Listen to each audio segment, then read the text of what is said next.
Bonjour, vous écoutez Pause Report, le podcast qui décrypte et analyse chaque semaine l'actualité de la voile de compétition. Pause Report est produit par Tip & Shaft, le média des professionnels et des passionnés de voile de compétition.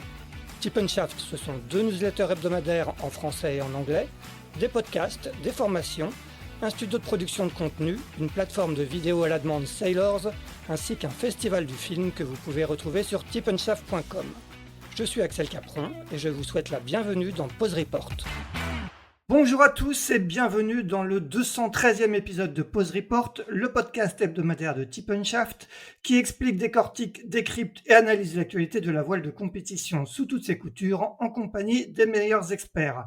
Nous sommes le lundi 19 mai, il est exactement 18h12 et nous allons parler cette semaine de la CIC Normandie Channel Race dont la 16e édition s'élance dimanche prochain de Caen.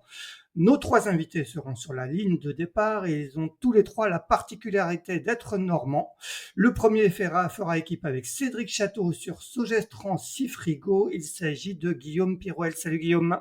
Salut Axel, la seconde vient Axel, tout pardon. juste, non, pas de problème. La seconde vient tout juste de tourner la page Transat Paprec avec Jules Dusselier, qu'elle enchaîne déjà en classe 40 aux côtés de Nicolas Jossier sur Défi solidaire avec Élie et l'Arche. C'est Sophie Faguet. Salut Sophie. Salut. Le troisième skippera quant à lui le lift V2 Le Galet avec Pierre Le Boucher. Il s'agit de Fabien Delahaye. Salut Fabien. Salut Axel. Eh bien, merci en tout cas d'avoir répondu à mon invitation. Avant d'échanger avec vous, je vais faire une rapide présentation de cette CIC Normandie Channel Race, course en double qui est devenue une classique incontournable de la classe 40 depuis sa première en 2010 et qui fête donc cette année sa 16e édition. Le départ sera donné dimanche à 14h au large de Ouistreham avec un parcours de 1000 milles qui passe par l'île de Wight, le Solent, Wolf Rock à la pointe sud-ouest de l'Angleterre, Tuskar Rock puis le Fastnet au sud de l'Irlande avant un retour en Manche, un passage dans les Anglo-Normandes et par les rats Blanchard et de Barfleur puis l'arrivée à Caen après environ 4 à 5 jours de course. Une participation record de 32 duos est attendue cette année, soit 64 marins, preuve du succès de l'épreuve qui a couronné entre autres Thomas Ruyant, son premier vainqueur, Tanguy Delamotte, Sam Goodchild, Sébastien Rogue, Nicolas Troussel, Pablo Santourdé, Phil Sharp, Yann Lipinski, Ambrogio Beccaria et l'un de nos 3 invités du jour, Fabien Delahaye, qui n'est autre que le tenant du titre vainqueur de la dernière édition avec Benjamin Schwartz. Voilà pour cette rapide présentation, mais avant d'entrer dans le vif du sujet de cette CIC Normandie Channel Race, revenons si vous le voulez bien sur l'actualité de vos dernières semaines et de vos derniers mois qui a été très chargé pour tous les 3. Fabien, on va peut-être commencer avec toi. Tu as fait partie de la direction de course du Vendée Globe. Raconte-nous un peu comment tu as vécu cette expérience nouvelle pour toi. Ouais, effectivement, écoute, c'était un hiver bien chargé. On a terminé la saison 2024 classe 40 par la Normandie Channel Race, effectivement en septembre. Et puis on a rapidement mis le bateau en chantier début octobre, ce qui m'a permis de rejoindre les Sables d'Olonne au sein de la direction de course du Vendée. Une belle proposition d'Hubert Lemonnier, directeur de course et de l'équipe, que j'ai rapidement accepté courant 2024. C'est sûr que c'était une super expérience. Super expérience de découvrir un petit peu l'envers du décor d'un événement de cette ampleur-là. C'est vrai que le Vendée Globe, ça reste une épreuve populaire, un exercice un peu ultime, dangereux sur des IMOCA. Donc il y avait finalement il y avait tous les aspects qui m'intéressaient d'intégrer cette direction de course. En plus, ça s'intégrait parfaitement dans notre saison, dans l'enchaînement des saisons classe 40. Ce qui m'a permis de remettre à l'eau début mars après un bon chantier d'hiver mené par mon préparateur Henri. Donc c'était super enrichissant. Et puis voilà, depuis mars, reprise des entraînements, remise à l'eau, reprise des entraînements et fin de mission Vendée Globe. Donc voilà, très content de redémarrer les navigations et là de s'apprêter à prendre le départ de la première course de la saison. Est-ce qu'il y a des choses qui t'ont surpris, auxquelles tu t'attendais pas forcément, justement, que tu disais que tu avais découvert l'envers du décor d'une grande épreuve comme ça? Est-ce qu'il y a des choses qui t'ont surpris? Écoute, c'est déjà la taille de la machine, hein. Ça reste énorme, hein, Vendée Globe. L'événement, l'organisation, le nombre de personnes qui travaillent autour de l'événement, c'est assez colossal. Et c'est ça qui est intéressant finalement, ça a été de découvrir un peu tous les corps de métier derrière l'événement, dont certains voilà, on découvre hein, forcément tous les prestataires. Et puis ça a été intéressant d'enrichir un peu le travail avec chacun d'eux. Donc voilà, c'est ça qui était, je pense, super intéressant. Et puis après, effectivement, hein, il y a toute la partie sportive, que ce soit dans la préparation de l'événement, les 3 semaines de village départ, puis après la course en elle-même, tout le suivi H24, avec l'alternance des quarts de jour, de nuit, toujours derrière la ligne rouge et en contact avec les bateaux. Donc ça a été le volet super intéressant, enrichissant. Et puis voilà, une belle permet d'approfondir un peu encore la connaissance de ces projets IMOCA qui sont très complexes. Et puis de voir un peu les différences entre chacun des projets aussi, c'est ça qui est intéressant. Et est-ce que, dernière question sur le sujet, est-ce que comme les skippers, on met un petit peu de temps à se remettre d'une telle aventure, même si tu n'étais pas sur l'eau, mais comme tu le disais, vous aviez quand même un système de car, vous avez quand même, j'imagine que c'était un petit peu engagé, peut-être pas aussi engagé que sur l'eau, sans doute pas du tout même, mais comment tu t'es remis de cette expérience?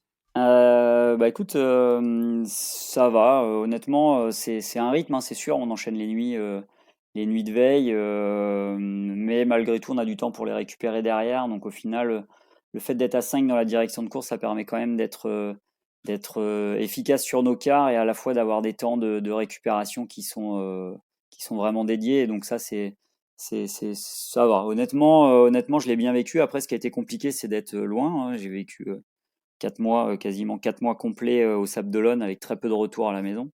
Donc ça a été la partie compliquée d'être à distance de la famille. Et puis, mais bon, écoute, on a réussi à s'organiser, à réussir à le faire. Et puis très content d'être rentré à Lorient pour redémarrer le projet et puis retrouver mes proches, forcément.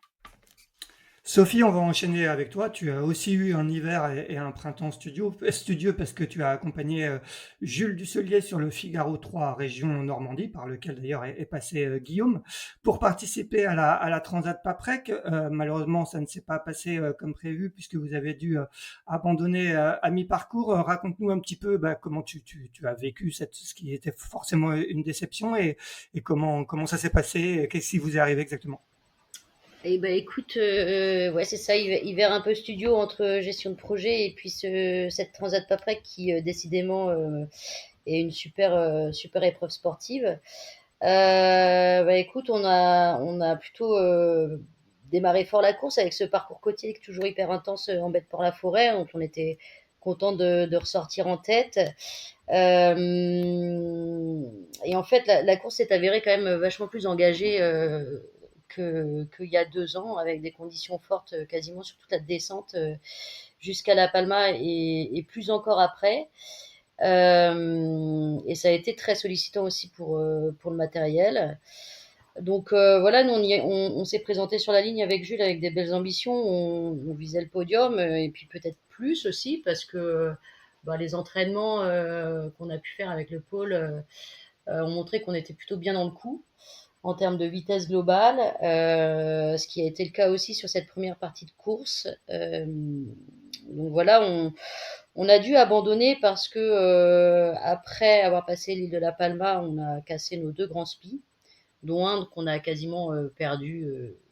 On a dû en laisser une petite partie à l'eau malheureusement. Et donc le second pas réparable. Et entre deux, on a aussi eu des petits soucis avec le bout dehors. Le bout dehors qui commençait à bouger. La veille du jour où on abandonne, on a dû affaler nos voiles d'avant, aller resserrer les écrous qui le tiennent et puis installer une sous-barbe supplémentaire pour essayer de le stabiliser. Après ça, on a envoyé le petit spi histoire de voir si tout ça tenait bien. Et puis, un peu en confiance, on a envoyé le grand le lendemain. Et écoute, ça avait l'air de le faire. En tout cas, ça bougeait beaucoup moins. On faisait un peu d'eau par la crash box, mais c'était pas. Voilà, en écopant régulièrement, ça le faisait aussi. Et malheureusement, c'est rentré encore plus fort dans cette journée. Et puis, dans une mer assez croisée. Et voilà, on a eu un départ au tas plus violent que les autres. Et le SPI s'est aussitôt ouvert en deux. Et donc, oui, ça a été une énorme déception parce qu'on était dans le match. On avait encore du temps pour se refaire et on était plutôt en tête de flotte. Mais après, la décision d'abandonner, qui est toujours difficile à prendre finalement. Elle s'est prise de manière hyper pragmatique parce que les Figaro sont des bateaux qui ont des programmes de course assez chargés. Notamment la prochaine course pour Jules et son bateau, c'est le Tour de Bretagne à la voile qui démarrera mi-juin. Donc on a rapidement fait le calcul de se dire si on continue comme ça, pas à 100% de performance, on risque d'arriver assez tard à Saint-Barth, attendre le cargo, le charger, revenir ensuite en Bretagne. Ça va être chaud pour faire un chantier correct, pour réparer ce bout dehors. Et donc on a décidé de faire route au nord pour rentrer à la voile le plus rapidement possible. Ça nous a pris quand même 12 jours. Euh, on est arrivé après les premiers de la course, donc on a pu suivre cette course malgré tout sur la carto, comme vous. Et ça nous a aussi, ce retour finalement à la voile, qu'on a fait à 2 pendant 5 jours, puis à 3 en repartant des Açores après, nous a permis de faire vraiment le bilan de ce qu'on avait mis en place pour préparer cette course, la manière dont elle avait démarré et ce qui avait conduit aussi à toute cette case. Donc on a pu débriefer tranquillement à 2 sans intervention extérieure. Et donc voilà, ça permet aussi de digérer assez rapidement ce qui s'est passé. C'est bizarre de le dire, mais je suis assez contente de l'avoir vécu avec Jules parce que voilà, je le répète, tout s'est fait de manière pragmatique et les bonnes décisions ont été prises rapidement. Et il n'y a pas du tout enfin, on s'est jamais engueulé, ça s'est toujours hyper bien passé, et même pendant le voyage. Donc voilà, je pense que ça va nous faire grandir. Je sais pas si ça nous empêcherait d'attaquer autant sur une prochaine transat tous les deux, mais voilà, c'est toujours la difficulté en Figaro à armes égales de se dire où on passe le curseur et est-ce qu'on aurait pu être plus prudent ou pas. Je le sais pas parce qu'on l'a été quand même en abordant le waypoint de la Palma. Hein, on est passé petit spi, puis on a mis un spi un peu moins volumineux pour les moments où il y avait plus d'air. Donc on peut pas dire qu'on a joué les têtes brûlées à 100%. Donc voilà, c'est comme ça, c'est pas passé cette fois-ci, mais il y en aura d'autres. Il y en aura d'autres, effectivement. Guillaume, tu connais bien ce projet, hein, Région Normandie. Tu étais skipper de Région Normandie avant Jules, à qui tu as passé le témoin, si je ne me trompe pas. Est-ce que tu gardes un peu, tu continues, j'imagine, à suivre le parcours de Jules? Est-ce que tu gardes le contact avec lui? Se passe la transmission une fois que la barre est passée? Vous avez encore du contact ou pas? Bah oui, oui, bien sûr. Je connais bien Jules. On a fait toute la passation un petit peu après la sélection il y a 2 ans. Et puis je sais qu'aussi Alexis Loison est bien dans la boucle pour aider Jules et s'entraîner avec Jules, parce qu'Alexis est aussi toujours sur le circuit Figaro. Voilà. Et je pense qu'en tant qu'ancien skipper, on est toujours disponible avec Alexis pour aider les nouveaux. Donc Jules les 2 dernières années et puis le prochain skipper Région Normandie qui sera, je crois, choisi à la fin de l'année 2025. Tu as aussi disputé cette transat Paprec. Qu'est-ce que tu en as gardé? Ouais, moi j'avais fait 2 fois en 2021 avec Alexis et puis en 2023 avec Sophie du coup. C'est vrai que c'est une transat qui est particulière, je pense au niveau de l'intensité. On voit que à chaque édition les bateaux sont très très proches, ça se joue vraiment à pas grand-chose et ça se joue souvent aussi sur les derniers jours de course. Donc voilà, on a vu, contrairement aux précédentes éditions, pas mal de casses cette année. Je pense que ce qui montre qu'il y a eu des conditions assez complexes. Voilà, malheureusement Sophie et Jules en ont fait les frais, mais c'est pas les seuls et c'est toujours la difficulté, c'est que c'est des bateaux qui sont malgré tout assez fiables et qu'on peut pousser très fort jusqu'à un certain point. Et je pense qu'aujourd'hui aussi les Figaro 3 ont maintenant quelques années derrière eux et du coup on commence à avoir un peu de casse matérielle, je pense parce que forcément le matériel commence à être un peu a beaucoup servi quoi. C'est des bateaux qui naviguent énormément et donc le matériel est très sollicité et on n'est jamais à l'abri de casse. Et voilà, c'est vrai que on voit pas si souvent que ça des spies cassés, mais je pense aussi parce que sur les solitaires et sur les dernières transats, on a eu moins de vent que ça quoi, tout simplement. Fabien, tu connais très bien cette course, hein. Tu es aussi passé par la case Figaro, aussi par la case Transat à l'époque où elle s'appelait GDR. Tu l'as même gagnée. Est-ce que ça a été un passage important pour toi dans ton parcours? Ah, il faut que tu as coupé ton micro, Fabien. Ouais, pardon. Ouais, effectivement, ouais, je l'ai fait 4 fois, je crois, cette course. 3 en Figaro 2, 1 en Figaro 3. Et bah oui, ça reste pour moi déjà mon premier grand souvenir, parce que c'est ma première grande victoire en Figaro, en course au large. C'était cette AG2R avec Armel Lecléache en 2010. C'était ma deuxième saison de Figaro et ma première transatlantique. Donc la chance de la faire avec Armel, de la remporter avec Armel.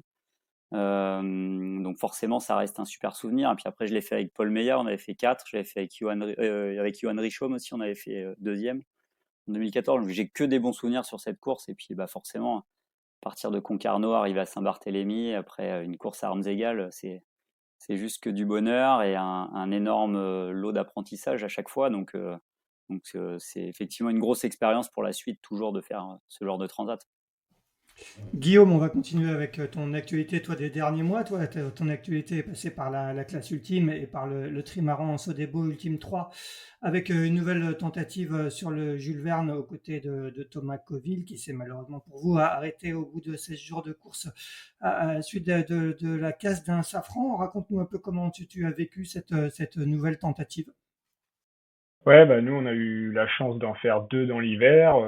Malheureusement, deux fois, on a été empêchés par des problèmes de safran. Voilà, c'était assez malheureux parce que cette deuxième tentative se passait quand même très bien. On était globalement dans les temps du record et on avait de belles perspectives devant nous jusqu'au Cap Horn. Donc voilà, malgré tout, on sait que c'est des bateaux très complexes.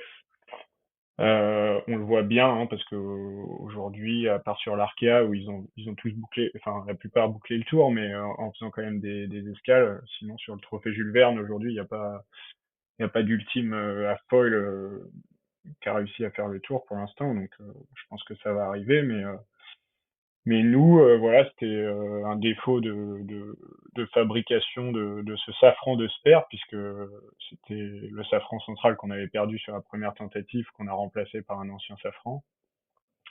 Et voilà, il y a eu un problème de collage sur cette pièce, et du coup, on a perdu l'entièreté du safran sur cette deuxième tentative après 7 jours de course.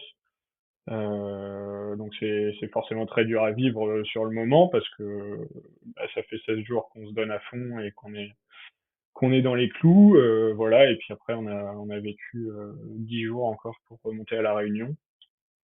Moi j'ai pas fait le convoyage retour, mais la plupart de l'équipage a fait ensuite le convoyage jusqu'à Lorient, qui a été aussi assez long pour eux. Euh, donc c'est un super apprentissage, c'est une épreuve incroyable que j'espère refaire et j'espère aller au bout.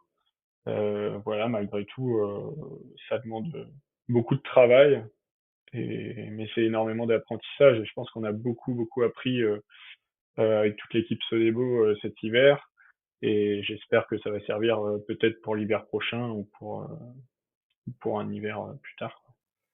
Et du coup, tu as pu reprendre à quel moment ta préparation pour la saison en classe 40 avec ton bateau?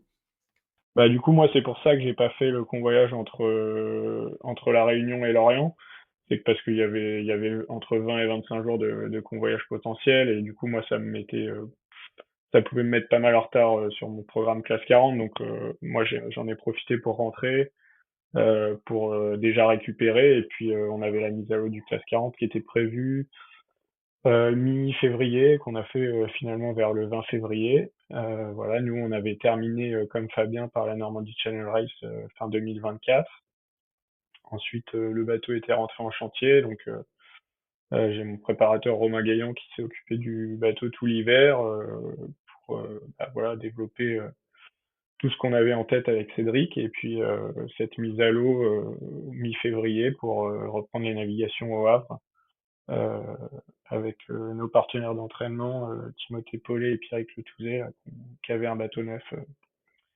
Donc voilà, nous on a réenchaîné très vite et on a beaucoup navigué au Havre tout l'hiver et après on est descendu au Spi West France à la Trinité pour une première confrontation qui faisait pas partie du circuit, mais qui était très intéressante parce qu'on était, je crois, une vingtaine de classes 40, donc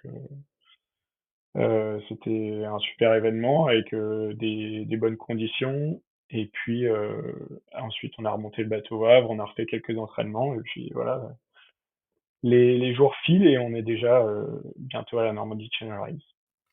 Sophie, j'imagine que contrairement à Fabien et Guillaume, toi, tu as beaucoup moins d'entraînement en classe 40 dans les pattes. Tu débarques tout juste de ton Figaro. Raconte-nous, est-ce que vous avez pu naviguer un petit peu avec Nicolas Jossier, qui est ton co-skipper?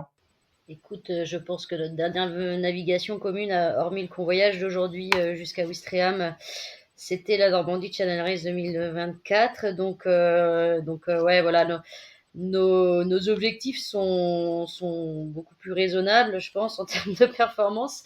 L'objectif principal de la saison, c'est évidemment la Transat Café l'Or. Après, c'est un projet qui est beaucoup moins avancé, hein, parce qu'on tente encore comment dire, de le raffermir. On est encore à la recherche de partenaires. On sait qu'on pourra courir la Transat. L'important aujourd'hui, c'est de passer cette épreuve de la Normandie Channel Race et de se qualifier. Et puis, oui, pour moi, l'enjeu, c'est de reprendre mes marques sur le bateau. Ça fait à peine une semaine là que je suis rentrée, donc je t'avoue que mentalement, je suis au taquet. Physiquement, physiquement, cette petite semaine de village va être utile pour récupérer encore un peu et puis changer un peu de dimension, effectivement. Ouais, ça va être génial. Je crois qu'on a un plateau qui est très important avec plus de 30 bateaux au départ. On sait que c'est une course très intense, donc je vais y aller plutôt avec prudence. Parle-nous justement de ce projet qui a pour nom, donc, comme je disais tout à l'heure, Défi solidaire avec Kelly et Larche, si je ne me trompe pas. Vous étiez Ouais. jusqu'ici soutenu par la Manche, le département de la Manche, qui a arrêté son partenariat. Raconte-moi un peu comment vous poursuivez ce projet. Ouais, bah en fait, c'est une collaboration hein, de deux projets qui évoluent. Le mien, c'est un projet que j'ai monté en 2024 qui vise la route du Rhum et que j'ai démarré avec le Tourval en Figaro pour tester les partenaires et voilà, pour les faire rentrer dans le milieu de la course au large, pour tester aussi ce format tripartite avec une association. Le projet Tourval, il a été excellent parce qu'il y a eu de la perf, parce que les partenaires étaient ravis et l'association également.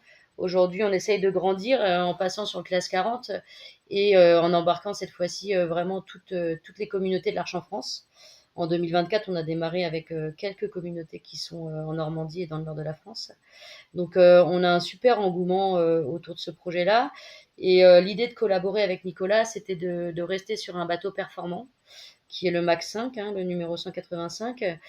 Déjà parce que j'avais déjà couru la Niji 40 sur ce type de bateau, donc j'avais envie que les apprentissages acquis ne soient pas perdus. Également parce que j'ai envie de préparer cette route du Rhum de manière compétitive. Et puis de son côté, Nicolas effectivement sortait de 2 années avec un très beau projet aux couleurs de la Manche Évidence Nautique qui n'a pas été renouvelé. Donc plutôt que de se dire moi j'ai pas de bateau, Nicolas potentiellement va être obligé de vendre le sien, on a décidé de réunir nos partenaires, réunir les deux associations qu'on soutient puisque Nicolas travaille avec l'association Eli effectivement. Et voilà, on a fait cette proposition à tout le monde en mars dernier. La mayonnaise a pris, on va dire. Et donc, voilà, c'est un peu la genèse du projet. On est là aujourd'hui sur la ligne de départ de la Normandie Channel Race, c'est une première étape. Et il y a encore pas mal de boulot à faire derrière l'ordinateur et le téléphone pour que ça se concrétise vraiment de la meilleure des manières pour la Transat Café L'Or. On sait que tu navigues sur beaucoup de supports, hein. Tu as fait donc du Figaro, tu en sors tout juste, tu fais beaucoup de match racing avec l'équipe normande basée au Havre. Est-ce qu'aujourd'hui, cette saison, ton objectif, c'est de faire toujours de continuer aussi à naviguer sur d'autres supports ou tu te concentres vraiment à 100% sur ce projet maintenant? Bon, écoute, je crois que depuis 10 ans, la capacité à se concentrer sur un seul support, Elle dépend essentiellement du budget qu'on arrive à mobiliser autour de nos projets. Moi, si je vais faire d'autres supports, alors le match racing c'est particulier, c'est un projet qui date de quelques années et on va vraiment chercher le top niveau mondial. Donc là, j'y vais pas pour être rémunéré, hein, pas du tout. J'y vais vraiment pour retrouver cette équipe et avec des très gros objectifs de performance. Les autres supports, Figaro, l'IMOCA aussi, c'est des supports qui, soit j'y vais pour continuer d'apprendre, pour travailler, et puis aussi pour enclencher aussi la suite du programme après 2026. Il y a des épreuves qui me font rêver, notamment la The Ocean Race Europe et puis The Ocean Race tout court en 2027. Donc voilà, j'essaye de multiplier les supports. Parfois peut-être je me perds un petit peu, mais c'est aussi une nécessité de travailler. Donc c'est difficile de trouver l'équilibre, mais pour l'instant je regrette pas. Je prends tout ce que je peux dans chacune des disciplines. Et puis voilà, j'essaye d'avancer comme ça. Et le jour où je serai que sur un seul support, c'est que j'aurai réussi à monter un projet Ça pérenne. sera bon signe, effectivement. Ouais. Fabien, Guillaume, vous, c'est 100% classe 40 cette saison, Fabien? Ouais, c'est vrai que cette année, déjà cet hiver, j'ai fait une grosse mission Vendée Globe direction de course. Et donc là, ouais, j'essaye de pas trop m'éparpiller. Donc le programme est assez dense, là, avec la Normandie Channel Race, les Sables Horta, la Fastnet, un petit break, et puis la Café L'Or qui va arriver vite. Donc effectivement, j'essaye de garder de l'énergie pour le classe 40. Guillaume aussi, pareil? Oui, l'essentiel du programme, c'est le classe 40, forcément, avec le gros objectif de la fin de l'année, qui est la Transat Café L'Or. C'est aussi marquer des points, enfin des milles pour la sélection à la Route du Rhum, que je dois faire normalement sur le bateau l'année prochaine. Donc voilà, dans cette optique, il y a le retour des Sables Horta en solitaire qui va être très intéressant, parce que j'ai pas fait de solo encore sur le bateau en course. Voilà, et puis j'espère un peu de Sodebo, mais c'est pas encore décidé, c'est pas encore très calé. Passons à cette CIC Normandie Channel Race, donc départ dimanche. Une petite question d'abord à tous les trois. C'est qui le plus régional de l'étape entre vous trois? Ah, le Bah, Canet je de pense Caen. que c'est Fabien le canet, hein. Le Canet de Caen. Fabien, c'est toi? Ouais, Je crois que t'es né à Rouen comme Guillaume, hein, Fabien. ouais, mais j'ai passé beaucoup, beaucoup, beaucoup de temps à Caen. Puis j'ai commencé la voile à Ouistreham, j'ai fait 19 ans de voile T'as fait du j'ai fait, 4-7 à ouais, Ouistreham quasiment, aussi. ouais, j'ai fait Ah quasiment oui, il y avait un 19 pôle. ans de voile à Ouistreham. Ouais, Bon, donc c'est ouais, toi ouais. qui peux revendiquer ce statut. Ah. On va parler justement du coup de cette course. Raconte-nous, je vais vous demander à vous trois, mais qu'est-ce que justement elle représente cette course pour vous en tant que Normand déjà? Alors, on va continuer avec toi, Fabien. Ouais, bah écoute, pour moi, c'est vraiment pour faire suite, hein, la course à domicile. Moi, j'ai fait toute ma scolarité à Ouistreham, primaire, collège. J'ai appris la voile à Ouistreham. Tous mes projets depuis que j'ai démarré la course au large, ils sont ancrés normand canet. Donc c'est vrai que une forte attache à cette course et à cette région et à ce coin forcément. Donc j'ai tous mes repères là-bas. Ma famille habite là-bas. Donc clairement, oui, oui, c'est une course qui me parle et qui est importante pour nous. Aujourd'hui, notre projet Classe 40 avec notre sponsor Le Galet. Le Galet, c'est une entreprise qui est basée à Caen. Donc on joue vraiment à domicile, que ce soit par mon ancrage, mon passé, mon expérience à Caen et à Ouistreham, mais aussi par rapport au projet qui est vraiment ancré à Caen. Donc nous, voilà, c'est une façon, c'est une course qui nous permet d'exploiter à 100% aussi ce partenariat avec le Galet parce que il y a la proximité avec tous les salariés lors de ce village départ et ce village arrivée. Sophie et Guillaume, on va commencer avec toi. Sophie, il y a aussi cette attache particulière à cette course en tant que Normande. Ouais, je l'ai découverte réellement en la courant l'année dernière. Après, c'est une course que je suivais depuis des années parce que le parcours est ultra exigeant avec des passages dont on rêve pendant un certain temps, dont le Fastnet Rock. Donc, c'est, comme le disait Fabien, c'est aussi l'occasion d'activer un petit peu les partenariats qu'on a sur place. Alors, la particularité de mes partenaires, c'est qu'ils sont à la fois basés en Normandie et puis une partie aussi en Bretagne. Donc, en fonction de là où nous mènent les courses, on va activer les uns ou les autres, parce qu'on est aujourd'hui accompagné par plus d'une vingtaine d'entreprises. Donc voilà, bassin canet, on est ravis d'y revenir. Et j'espère qu'on y reviendra encore l'année prochaine, d'ailleurs, normalement. J'espère qu'on leur offrira un sacré spectacle. Ouais. Tu as terminé huitième l'année dernière avec Nicolas Jossier. Qu'est-ce que tu gardes de cette première participation? Bah écoute, finalement, on y arrivait un petit peu de la même manière qu'aujourd'hui, c'est-à-dire avec peu de navigation commune. J'en garde un très bon souvenir parce que Nico, c'est un marin qui la connaît bien, cette course. C'est un marin qui est aussi calme et engagé, donc je l'ai très très bien vécu à ses côtés. Huitième, c'était, je pense, une bonne surprise, vu le plateau qu'il y avait et la connaissance des autres équipages de leur support. Donc, si on pouvait espérer le réitérer cette année, ce serait génial. Mais voilà, j'y vais avec prudence. Je sais pas trop où me situer là aujourd'hui. On va reparler un petit peu après du plateau. Guillaume, toi, tu avais participé une fois à cette Normandie Channel Race l'année dernière et tu as pris, je crois, la quatrième place sur le même bateau avec le même skipper Cédric Château.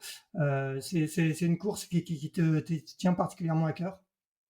Ouais, tout à fait. Moi, je connaissais la course, mais je l'avais jamais fait. Et c'était ma première édition l'année dernière avec Cédric.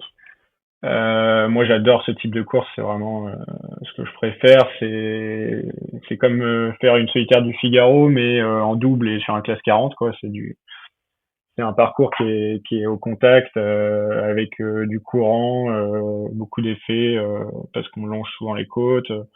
Donc c'est super intéressant. En plus, cette année, on va être encore plus nombreux que l'année dernière. On est plus de 30 bateaux là.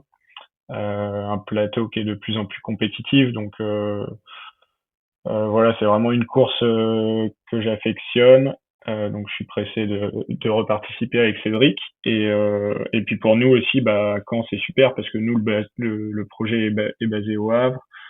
Tous nos partenaires sont au Havre. Donc forcément, une course en Normandie, c'est bien. C'est souvent, trop souvent en Bretagne. Donc voilà, on en profite. Et ta quatrième place de l'année dernière, tu regardes quoi? Je crois que ça s'était joué à assez peu de choses hein, pour le podium. Ouais, bah ça avait très très bien commencé. Je pense on est longtemps en tête. Après, on est coude à coude avec Fabien au sud de l'Irlande. Et puis on le laisse un peu partir. Et puis voilà. Après, on a eu des conditions un peu engagées sur la fin. On a été un peu trop sur le frein avec Cédric. Voilà, on a eu une année un peu engagée l'année dernière et je crois que ça nous avait marqué un peu. Donc on voulait pas casser le bateau sur cette fin de saison. Et voilà, ça s'est joué à pas grand-chose, donc c'est sûr qu'il y avait un peu de déception, mais je pense qu'on avait quand même super bien navigué. Et voilà, j'espère qu'on va faire une belle course cette année. En tout cas, on a enfin eu le temps de bien s'entraîner et de bien faire progresser le bateau. Donc voilà, il n'y a pas de raison. Et puis en tout cas, on continue de progresser en vue de l'échéance cette année. Donc je pense que ça va être une belle course et en tout cas, on va tout donner. Fabien, toi, la Normandie Channel Race, tu l'as disputé plusieurs fois, hein, 6 fois si je me trompe pas, 3 fois sur le podium avant de gagner l'édition dernière. Est-ce que tu te souviens de toutes les éditions, et notamment de ta première? Je crois que la première, si je me trompe pas, c'était en 2011 avec Bruno Jourdain. Ouais, c'est ça. Alors, me dire que je me rappelle de toutes, non, pas forcément. Des brides de chacune, peut-être. Beaucoup de morceaux de certaines, oui, bien sûr. Mais effectivement, la première, c'était en 2011. J'avais mon projet Figaro et on avait fait le choix, bah, justement, avec cette épreuve locale, avec le port de Caen-Ouistreham, qui était mon partenaire à l'époque, avec mon pool de partenaires canets. On avait fait le choix de participer à cette épreuve locale et on avait loué le bateau de Bruno avec Bruno. Et donc, c'était mes premiers pas en classe 40. Et j'en garde un super souvenir, hein. C'était vraiment une super course. On avait fini deuxième à la lutte jusqu'à Guernesey avec Tanguy Delamotte et Seb Odigan qui avait fini en tête à l'époque. Et avec un bord d'anthologie pour terminer à la lutte pour la deuxième et troisième place avec Damien Seguin et Johan Richaume à l'époque. On était bord à bord avec le même bateau et ça a été à notre avantage à l'arrivée. Mais ouais, celle-là, je me rappelle de pas mal de choses. J'en ai fait d'autres derrière et notamment l'année dernière qui était bah voilà, pour nous la consécration puisqu'on arrive à gagner l'année dernière pour la première fois. Donc c'était super.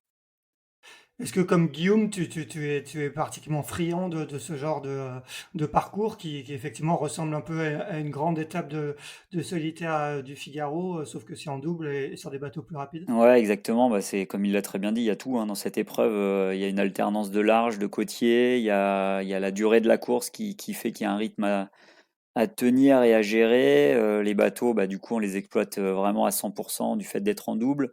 Le double permet aussi d'avoir des réponses à ces questions, ou en tout cas d'approfondir les questionnements quand on s'en pose. Et donc, ça permet d'élever le niveau de jeu. Et ouais, il y a tout en fait, hein. Le format est génial, le terrain de jeu est super. Cette année, on va avoir une édition avec beaucoup, beaucoup de courants, avec des forts coefficients de marée. Donc forcément, ça va pimenter encore plus le jeu. C'est une épreuve où on peut toujours se refaire, où on peut toujours tout perdre aussi. Donc c'est compliqué. Il faut avoir les nerfs solides et jusqu'au bout, ça peut se jouer. Donc non, non, c'est sûr, toujours un plaisir d'y revenir. Sophie, toi qui sors d'une transat en Figaro, c'est un exercice très différent, une Normandie Channel Race en classe 40. Bah ouais, ouais, c'est un exercice très différent parce que le rythme entre les traversées de la Manche, les passages un peu côtiers, le long de l'île de White ou le long de la côte anglaise, etc. Il y a des temps un peu plus longs, il y a des temps beaucoup plus au contact où les deux doivent être sur le pont et où il y a beaucoup de manœuvres. La densité de la flotte aussi va élever encore l'intensité de la course. Donc ça, ouais, je pense que ça a rien à voir parce que tu rajoutes tout ce calcul courant, effet de site, comme l'a dit Guillaume, qu'on va retrouver beaucoup plus souvent. Transat, il y a quand même un moment où une fois que tu as passé la Palma, tu rentres dans un rythme qui est très différent et où tu vas jouer avec des phénomènes à plus long terme, dans plus de macro-météo, on va dire. Donc, ouais, c'est très différent et bah, je trouve ça génial de pouvoir changer de format comme ça et se challenger sur d'autres aspects de la navigation et de la météo. Guillaume, c'est quoi le rythme qu'on tient à bord sur une course comme ça, de 1000 milles? C'est un peu au taquet tout le temps ou est-ce que on arrive à rentrer dans un rythme? Comment ça se passe, comment se passe le fonctionnement du duo à bord? C'est à la fois comme une étape de solitaire, c'est à la fois court, assez court pour être à bloc et pas assez long pour se reposer trop. Donc non, non, faut quand même trouver un rythme parce qu'on est sur une petite semaine de course, hein, enfin 5-6 jours.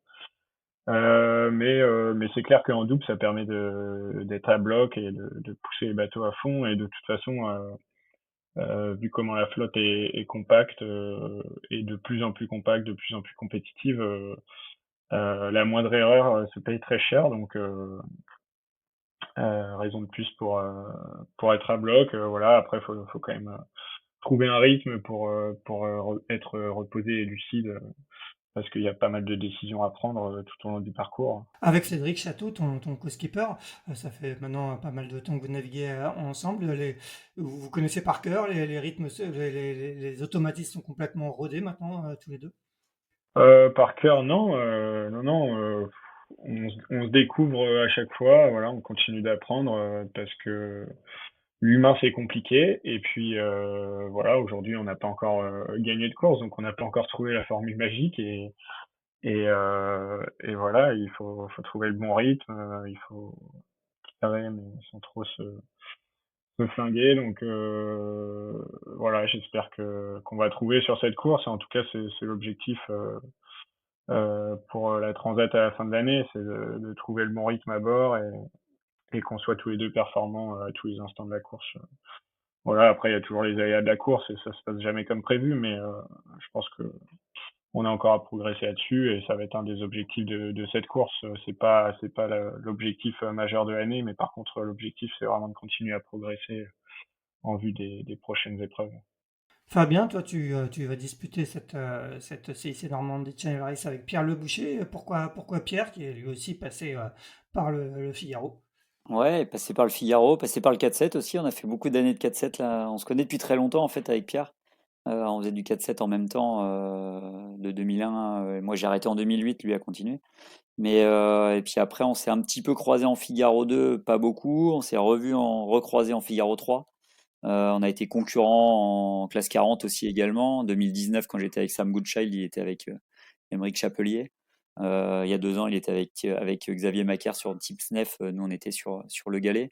Donc, on s'est pas mal croisés. On n'avait jamais navigué ensemble. Et bah, cet hiver, l'opportunité a fait que j'ai pu l'inviter à intégrer le projet avec moi et il a accepté. Et on est parti du coup pour faire la saison double ensemble. Donc voilà, super association. En tout cas, je l'espère. Et pour l'instant, tout se passe très bien. Donc on a beaucoup de choses à s'apprendre l'un l'autre et c'est ça qui est chouette dans le double. Un petit mot sur vos bateaux respectifs. Sophie, tu le disais, vous êtes sur un Mac 5, je crois que c'est le même bateau que Guillaume, hein, si je ne me trompe pas. Toi, Fabien, tu es sur un Lift V2 plan Lombard. Sophie, est-ce qu'aujourd'hui, c'est le bateau qui vous correspond bien? Est-ce que tu notes des grosses différences entre les bateaux? Est-ce que sur l'eau, on arrive à voir des différences quand on navigue bord à bord avec un Lift ou avec un Pogo S4 ou même les Moussa 40 de l'italien Gianluca Gelfi. Bah oui, écoute, moi ce que je retiens, c'était la Niji 40 où on avait tous ces bateaux-là réunis et qui ont navigué vachement proche pendant un certain temps. Voilà, on sait que des bateaux comme Amaris vont être hyper performants au reaching sous Génac. On a vraiment du mal à les tenir. Personnellement, le Max 5, alors j'ai une petite expérience en classe 40, hein, j'ai pas beaucoup navigué sur tous ces bateaux pour pouvoir faire des comparatifs suffisamment costauds, mais en tout cas, personnellement, le Max 5, pour avoir vécu la Niji et une belle dépression tropicale, je l'ai trouvé plutôt sain. J'ai été hyper surprise de son comportement dans les vents forts et dans les vagues au portant. Et je me suis sentie sur ce bateau très à l'aise en transatlantique. On a couru ensuite la Normandie Channel Race qui, elle, est beaucoup plus variée en termes de.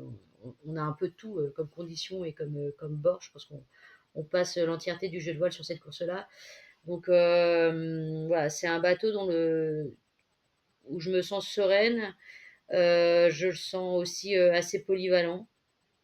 Et je pense qu'il peut, bien sûr, remporter une course transatlantique. Guillaume, tu as le même bateau. Est-ce que toi, tu es satisfait de ce bateau? Et comment tu vois arriver un petit peu la génération 3 des SCO, hein? On voit arriver le Lift V3 de Corentin Douguet qui va être traîné justement, qui a déjà été traîné sur le Speedway West France, mais qui va être traîné sur une épreuve plus longue comme la Normandie Channel Race. On va avoir les nouveaux Moussa 40. Il y a le Mac 46 qui est sorti l'année dernière. Est-ce qu'il y a une grosse progression entre tous ces bateaux ou est-ce que un Mac 5 qui a maintenant 2 ans arrive encore facilement à tenir le rythme? Non, non, déjà le Mac 5, ça reste un super bateau encore aujourd'hui. Le premier Mac 5 qui était sorti pour la route du Rhum en 2020 et 2022, si je dis pas de bêtises. Et voilà, c'est un super bateau, comme disait Sophie, c'est un bateau qui est hyper sain, notamment dans le vent fort au portant. Je pense que c'est un des bateaux qui passe le mieux la mer. Après, forcément, ça amène des défauts à d'autres endroits, notamment, je pense pour le départ au planning, où voilà, on essaie de gommer ce défaut au fur et à mesure des saisons. Voilà, et puis on apprend encore à faire marcher le bateau sur les allures de près et des bridés, contrairement au lift, notamment au lift 2 qui marche très fort sur ses allures, comme Amaris, comme l'ancien Café Joyeux qui sera sur la Normandie Channel Race cette année. Le bateau de Fabien aussi, l'année dernière, ils allaient très très vite sur ses allures. Et puis bah, on a vu aussi le nouveau lift V3 de Corentin Douguet au Ski West. C'est un peu tôt pour tirer des conclusions, mais en tout cas c'est sûr que comme les lifts V2, voilà, ils ont pas perdu sur ces bords en question. Donc voilà, le Mac 5 c'est un très bon bateau. Après je dirais que il est pas on va pas transpercer la flotte avec ce bateau, mais globalement, on est toujours bien. Donc voilà, l'idée, c'est de l'utiliser au mieux et voilà, on espère avoir un peu de portant dans le vent fort quand même. Mais peut-être c'est la Transat qui a fait l'or. Et vous, Fabien, est-ce qu'il y a des conditions dans lesquelles vous transpercez la flotte alors sur le livre V2? Ouais, bah en fait, ce qu'il faut voir, c'est que le bateau fait pas tout. Et en fait, il y avait, quand les SCO sont arrivés avec des designs très différents, il y avait des bateaux plus typés que d'autres. En fait, on le voit, c'est que les projets sont quand même très sérieux, que chaque hiver ça travaille, que tout au long de l'année ça travaille, et qu'en fait, ces points forts de bateaux, bah, ils se sont lissés avec les bateaux qui avaient des points faibles à ces allures-là. Et en fait, on voit qu'il n'y a pas il y a pas des bateaux qui atomisent tout le monde à certaines allures plus que d'autres. En fait, je trouve que on le voit au fur et à mesure des années, on essaye tous de gommer nos points faibles en gardant nos points forts, et globalement, tout le monde y arrive plutôt bien. On arrive à des potentiels qui sont très similaires. On s'entraîne avec le groupe de Lorient. On est une dizaine de bateaux, il y a tous les profils quasiment de bateaux, et on voit que ces différences qu'on pouvait voir il y a quelques années avec des bateaux qui transperçaient à certaines allures parce qu'ils étaient plutôt à l'aise à certaines allures par rapport à d'autres, plutôt typés, on va dire. Bah, ce typage-là, il a plutôt un peu, il reste, mais il s'est plutôt allégé en tout cas, et que tout le monde a quand même bien réussi à améliorer ses bateaux dans les conditions où ils étaient les moins à l'aise. Donc voilà, nous on a un bateau dont on est très content, mais on continue pareil de le faire évoluer tout le temps. On a fait un gros chantier cet hiver, on est toujours sur tous les petits détails pour essayer de gagner à droite à gauche un tout petit peu partout. Donc voilà, et puis ça qui est bien dans la classe 40, c'est qu'elle est quand même bien, bien régulée, bien jaugée, ce qui permet au final de pas se dire qu'un nouveau bateau va éclater tout le monde. Et c'est pas forcément le cas. Aujourd'hui, on a des nouveaux bateaux. C'est pas parce qu'on va faire un nouveau bateau qu'on a la garantie d'aller plus vite que les autres. Ça, c'est loin d'être le cas. Et aujourd'hui, on a des bateaux, on parle du Max 5 qui est excellent, on parle d'une autre qui est pas un V3, qui est un V2, mais aujourd'hui, on a des bateaux qui sont tous différents, et on travaille tous pour que nos bateaux ils aillent au plus vite de ce que nous permet la jauge classe 40, et on travaille au fur et à enfin, c'est notre petit fil conducteur à côté des navigations et de la prise en main de nos bateaux pour être les plus performants possibles sur l'eau. Oui, j'imagine qu'en plus, sur une course avec un parcours très spécifique comme celui de la Normandie Channel Race, où vous avez un peu toutes les de styles de conditions, c'est rarement le bateau qui va faire une grosse différence. Ça s'était joué Ouais, où? alors on l'a vu l'année dernière, je te coupe 2 secondes, mais en fait l'année dernière, c'est vrai qu'on voyait bien un petit peu quand même le typage des bateaux, les allures de portant, Guillaume, Tim Sneff, c'était globalement, ils étaient très à l'aise au portant dans le vent médium. Et puis dès que le vent, voilà, et nous on était un petit peu moins à l'aise à ces allures-là. Par contre, dès qu'on revenait au pré, au reaching, là on était plutôt à l'aise. Et effectivement, au passage du Fastnet, on a terminé au débridé et au pré jusqu'à Ouistreham, mais c'était plutôt avantageux pour nous, et c'est ce qui a fait qu'on a réussi à faire la différence. Mais voilà, ça se joue à pas grand-chose. La météo dicte pour beaucoup ce qui va se passer. Enfin, voilà, ce qui va se passer. Enfin, le classement sera dicté par la météo et la capacité des équipages à s'adapter, à être bons dans les transitions, et notamment dans les dernières transitions. Sophie, qu'est-ce que serait une Normandie Channel Race réussie pour toi et Nicolas? C'est une excellente question. Bah, il y a quand même le fait d'avoir couru la Normandie Channel Race précédente il y a quoi, 6-8 mois. On a quand même gardé des axes de travail, et notamment sur notre fonctionnement à deux qu'on doit renforcer évidemment. Et bah, c'est un terrain de jeu qui est quand même hyper particulier. Moi, je connaissais pas du tout la côte sud irlandaise, donc pour moi, ça va être d'être un petit peu meilleur et un petit peu plus incisif sur les choix stratégiques, notamment le long des côtes, et pour aller jouer les effets. Je trouve que l'année dernière, on avait été un peu prudent. Donc pour moi en tout cas, une Normandie Channel Race, c'est pas le classement que je vais regarder. C'est vraiment notre manière de naviguer, de fonctionner ensemble, et avec un très gros point sur le travail de la météo et de la prise de décision. La suite de la saison pour vous, ça, bon, il y a l'objectif prioritaire, tu l'as dit, sera la Transat Café L'Or. Il y a aussi un Fastnet au programme, les Sables Horta, quelle va être la suite pour vous? Bah écoute, non, pour l'instant, non, parce que toujours pour ces raisons de budget. Donc la suite, ça va être assez rapidement après la Normandie Channel Race, je vais repartir en Figaro faire le Tour de Bretagne à la voile. Et puis il y a peut-être une opportunité de courir la course des Caps, mais qui n'est pas encore validée à 100% parce qu'elle est vraiment très proche de ce Tour de Bretagne à la voile et voilà, il y a quelques conditions à remplir et c'est en cours de discussion. Course des Caps, donc en Et plus. donc non, malheureusement on court pas les Sables d'Horta, c'est une épreuve que j'avais couru à moitié il y a quelques années et qu'évidemment j'avais adoré. Euh, mais voilà, c'est une épreuve qui dure longtemps, qui demande de mobiliser l'équipe pendant plusieurs semaines. Donc aujourd'hui, on ne peut pas se le permettre. On courra à la rentrée sans aucun doute la 40 Malouine. Et le Fastnet, c'est un peu notre carte de joker si jamais on n'arrive pas à valider cette Normandie Channel Race. Mais là, je me fais pas trop de soucis sur cette question. Bon, on précise que la course des Caps, c'est une nouvelle course en IMOCA qui s'élancera fin juin de Boulogne-sur-Mer. Et le Tour de Bretagne, tu peux nous dire avec qui tu vas le faire?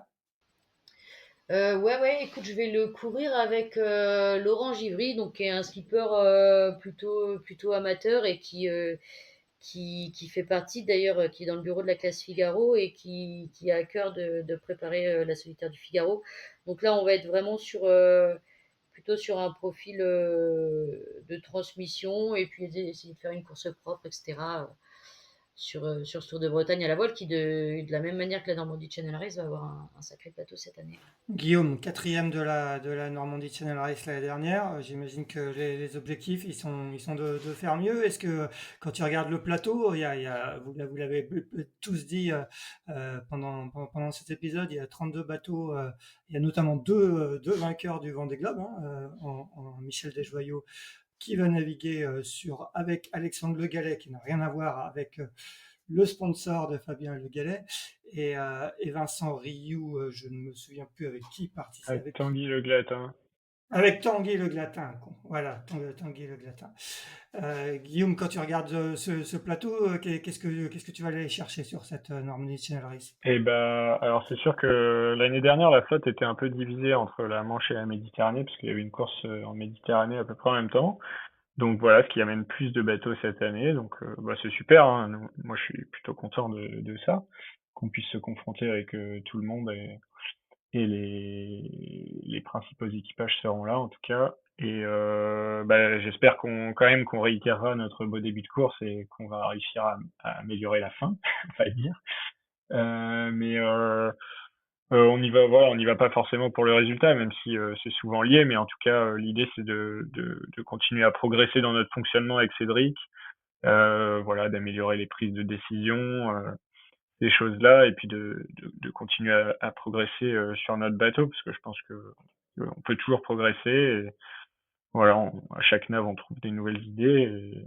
Et nous, on a essentiellement besoin de confrontation, donc c'est pour ça que ces courses sont très intéressantes, parce que voilà, on s'entraîne quasiment tout le temps au Havre avec Zeiss qui est un Maxis, et du coup, c'est très intéressant pour nous de naviguer en flotte contre les autres bateaux, notamment tous les Bretons. Donc voilà, ça va être très intéressant et j'espère qu'on va être bon, mais en tout cas, on va tout faire pour. Très bien, on va terminer avec toi. Toi, ton bateau est normand, mais par contre, tu navigues aussi tu es basé à Lorient. À l'instant, Guillaume parlait des Bretons. Est-ce que tu as beaucoup navigué en flotte avec les Bretons et est-ce qu'il y a une hiérarchie un peu qui se dessine dans ce groupe-là en ce début de saison? Ouais, bah alors oui, on a un bon groupe à Lorient, effectivement, entraîné par Tanguy Le Glatin, qui sera sur l'eau du coup avec Vincent Rieu. Ouais, écoute, bah tout le monde est dangereux hein, sur une Normandie Channel Race, donc au lieu de parler, enfin, au-delà de parler d'une hiérarchie, euh, globalement, la course va être relevée, va être dure. Il va falloir être dessus sur toutes les transitions. Nous, on navigue avec Amaris, avec Pep Costa qui a récupéré le bateau d'Ambrogio Beccaria de l'année dernière. Il y a des couples, mais qui ne sera pas là sur la Normandie, je crois. Il y a pas mal de monde avec nous qui s'entraîne, donc Ouais, globalement, le niveau est bon, clairement, et il baisse pas. Donc cette Normandie à 32 bateaux, forcément, va être quelque chose d'intéressant. En tout cas, c'est une étape, c'est la première de la saison, contrairement à l'année dernière où c'était la dernière de la saison. Donc là, tout le monde démarre, soit redémarre une collaboration avec un nouveau co-skipper, soit voilà, démarre sa saison par cette course. Donc globalement, l'approche est un peu différente de l'année dernière. Tout le monde a un peu en tête la Transat Café l'Or à la fin de l'année. Et la Normandie est une étape vers la Transat Café l'Or, forcément. Mais nous, on la voit vraiment comme un objectif à part entière quand même, cette Normandie Channel Race. On part tous pour essayer de gagner des courses. Donc on a la coupe pour l'instant, il va falloir la rendre. Le temps de la course, on espère la ramener et la garder encore un an de plus. Mais voilà, la course va être belle. Ouais, et on rappelle que dans l'histoire, elle a souvent été très serrée. Je crois qu'il y a une année où ça se joue sur la ligne à quelques secondes près. Je crois que c'est l'année où Ambrogio Beccaria s'est imposé. Eh bien, je vous remercie tous les trois d'avoir participé à cet épisode. On vous souhaite une très bonne CIC Normandie Channel Race, parce que c'est le nom exact. On va bien évidemment suivre avec attention tout ça sur la carte. On vous souhaite aussi une bonne suite de saison avec, on rappelle pour la classe 40, il y a les Sables Horta qui est une course en 2 étapes. Je crois que la première est en double et la seconde en solitaire. Le Fastnet, la Malouine 40 à Saint-Malo au mois de septembre, avant le grand rendez-vous de la saison, la Transat Café l'Or. Merci à tous les trois, bonne Normandie Channel Race, et quant à nous, on se retrouve la semaine prochaine pour le 214e épisode de Post Report. À bientôt. À bientôt. Merci beaucoup. Merci d'avoir écouté cet épisode de Pause Report. N'hésitez pas à nous dire ce que vous en pensez en bien ou en mal et n'hésitez pas à le partager. Si vous souhaitez suivre l'actualité de la voile de compétition, je vous encourage à vous abonner à la newsletter de Tip & Shaft, envoyée chaque vendredi à 17h. Pour vous inscrire, ça se passe sur tipnshaft.com. À bientôt!